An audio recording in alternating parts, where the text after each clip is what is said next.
Good evening. You're watching the news on Croatian television. Tensions at the maritime border with Slovenia continue. Only one Croatian fisherman set sail for fishing grounds in Savudrija Bay this morning due to strong southeasterly winds. He was once again intercepted by a Slovene police boat and inspector when he approached the border. It was a little weird because they didn't arrive until we came right up to the border demarcation line. When the Slovene police and inspector did arrive, took their notes, said what they had to say, which is becoming standard now. When we finished our jobs, we sailed back to port. What I would like to demystify regarding this whole issue is that there is no war in Savudrija Bay. There are no naval vessels there.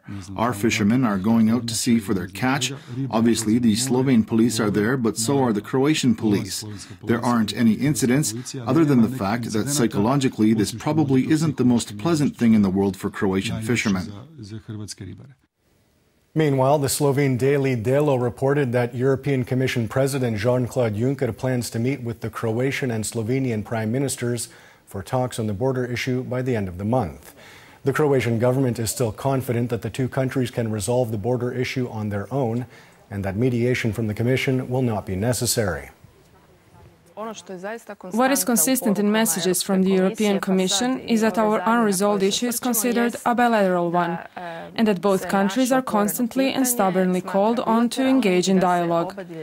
It should also be mentioned that the arbitration ruling itself, which Croatia does not recognize, openly calls on the two countries engage in dialogue and agree to any other different solution, be it regarding the maritime or the border on land. This is exactly what Croatia is offering and is looking for. I think that we are close to a solution, that we have achieved the momentum that could bring this story to an end. What is needed in this final stage is courage and decisiveness from both prime ministers to in earnest say, that is it, and for them to then present the solution to their respective citizens.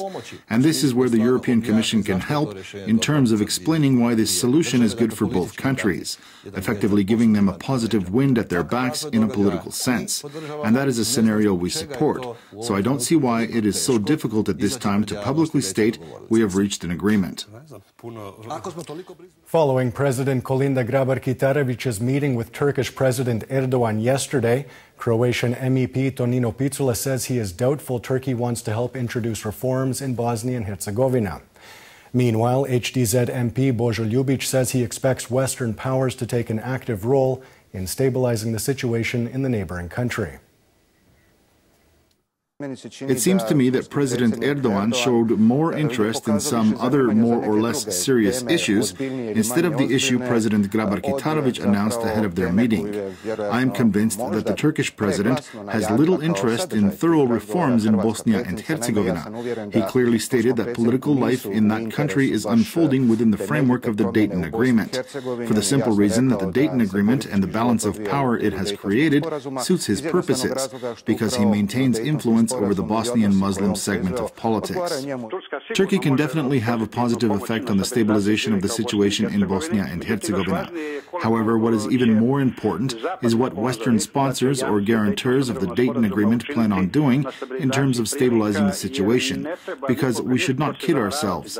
The situation is getting continuously more complicated, and if there are no changes to the electoral law, it will be even further complicated.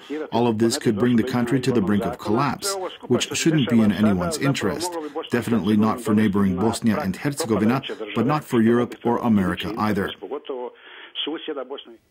Doctors at Zagreb's University Hospital Center say that 4-year-old Rita, who underwent a heart transplant 4 days ago, is recovering nicely. They expect her to make a full recovery and enjoy a normal life. As far as our little Rita is concerned, things are definitely moving in a positive direction. She is recovering very nicely, so we are very pleased. However, she will have to stay in the intensive care unit for a little while longer, given the condition she was in prior to the operation. She had a long wait because there weren't any donors available. But even if she didn't have the transplantation surgery a few hours after we gave her an artificial heart, she could have survived another couple of months before undergoing a heart transplantation. The flu season has claimed its first 2 lives, with one patient succumbing in Zagreb and the other in Koprivnica. The number of registered influenza cases is growing on a daily basis, reaching 2,000 last week. The peak of the flu season is expected next week. Many doctors are advising their patients to vaccinate against the virus. Vaccines are never ideal because the influenza virus is constantly changing. We are using a quadrivalent influenza vaccine, which protects against 2 A strains and 2 B strains. And our citizens who regularly vaccinate against the flu do have a certain level of protection, because they have achieved what we call a cumulative immunity, which is upgraded every year. And taking a quick look at sports in NBA basketball, Croatia's Mario Hezonja had a solid night for Orlando, adding 14 points in the Magic's 114-99 loss to the Dallas Mavericks. Meanwhile, in tennis, Marin Cilic lost to Australian Matthew Ebden at the Kooyong Classic Exhibition Tournament, 2-1. Kooyong serves as a warm-up tournament for the Australian Open.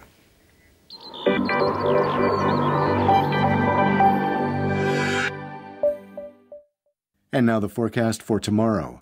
Predominantly overcast in the interior with morning fog. There could be some intermittent and light rain or mist with sleet and snow at higher elevations.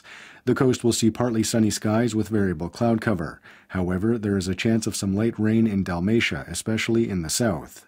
Winds will be mild inland with a moderate northeasterly on the coast, strong at the foot of the Velebit mountain and reaching gale-force gusts in the evening. Southern Dalmatia will see an easterly and southeasterly in the morning. Morning lows of 0 to 5 degrees Celsius inland, 5 to 10 on the Adriatic, will give way to highs of 3 to 8 degrees in the interior, 10 to 15 on the coast. The 3-day forecast for the interior calls for moderate to heavy cloud cover with intermittent and light rain, sleet and snow at higher elevations.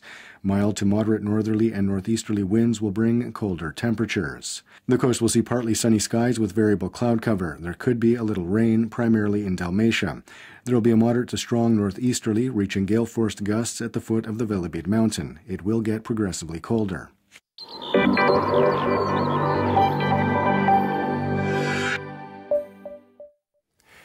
And that wraps up the news. Be sure to join us again tomorrow night.